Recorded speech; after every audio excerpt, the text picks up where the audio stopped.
Good morning to all. Today we will discuss the day 4 of our chapter Public Facilities. In the search of alternatives. Alternatives होते हैं जब एक situation handle नहीं हो पा रही तो फिर उसके लिए दूसरी सिचुएशन क्या बनाई जाए, क्या किया जाए. The situation in Chennai is not unique. अब जो चेन्नई में सिचुएशन थी वो अब ठीक नहीं थी, हमें पता है. Shortage of water and acute crisis during the summer months is common in other cities. यही सारा कुछ जो है वो बाकी सिटीज में भी हो रहा है. अगर हम चेन्नई की बात ना करें तो इंडिया में बहुत सारी सिटीज ऐसी हैं जहां पर समर मंथ्स में वाटर की शॉर्टेज होती है. And shortage in municipal water is increasingly being filled by private companies. और ज्यादातर ये शॉर्टेज जो देखने को देखी जाती है वो है म्यूनिसिपल वाटर, मतलब which is provided by government. Consumption of water.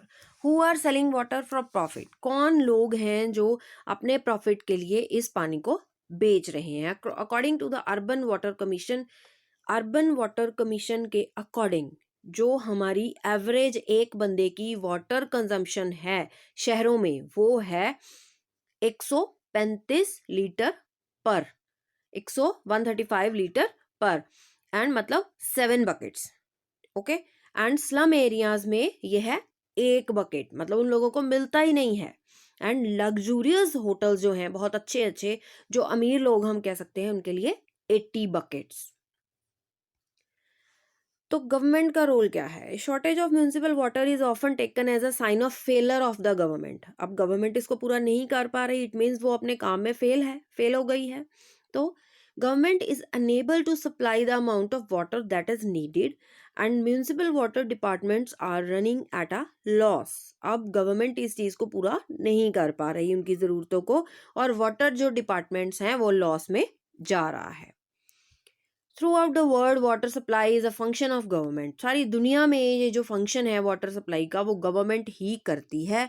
बहुत कम जगह है जहां पर प्राइवेट हाथों में इन चीज़ों को दिया गया है.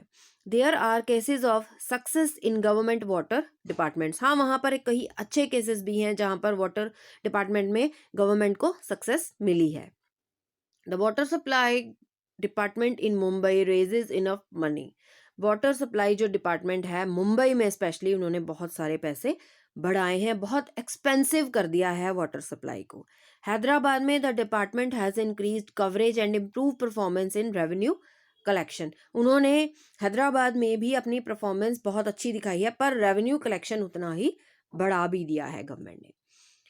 Public facilities relate to our basic needs, and the Indian Constitution recognizes the right to water, health, education, etc. being a part of right to life. ये हमने पढ़ा कि जो पब्लिक फैसिलिटीज़ हैं वो हमें बेसिक हमारी ज़रूरतों को पूरा करने के लिए बनाई गई हैं, एंड वो हमारे कॉन्स्टिट्यूशन में लिखी हुई हैं कि हमारा राइट है, हमें उनको लेना ही है, चाहे वो हेल्थ हो, एजुकेशन हो, चाहे वाटर हो.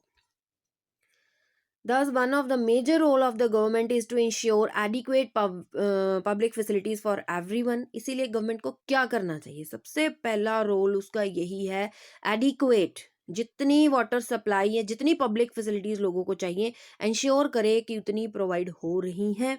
And the important fact that every citizen of the country has a right to be facilities which should be provided is an equitable manner. और सभी को बराबर मिलनी चाहिए.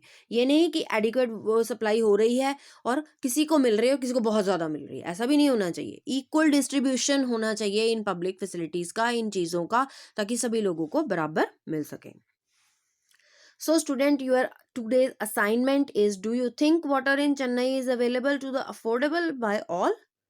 क्यों नहीं था वो सभी को affordable and available. Why? Do you think the distribution of public facilities in our country is adequate and fair? क्या आप समझते हो कि आपकी कंट्री में जितनी भी पब्लिक फैसिलिटीज हैं वो बिल्कुल एडिक्वेट, मतलब बिल्कुल सही हैं और बिल्कुल खरे तरीके से लोगों को मिल रही हैं? अगर समझ रहे हो तो इसकी एक एग्जांपल दो. Okay students, this is all about your chapter and you have to do your assignments and give it to your class teacher. Okay, thank you.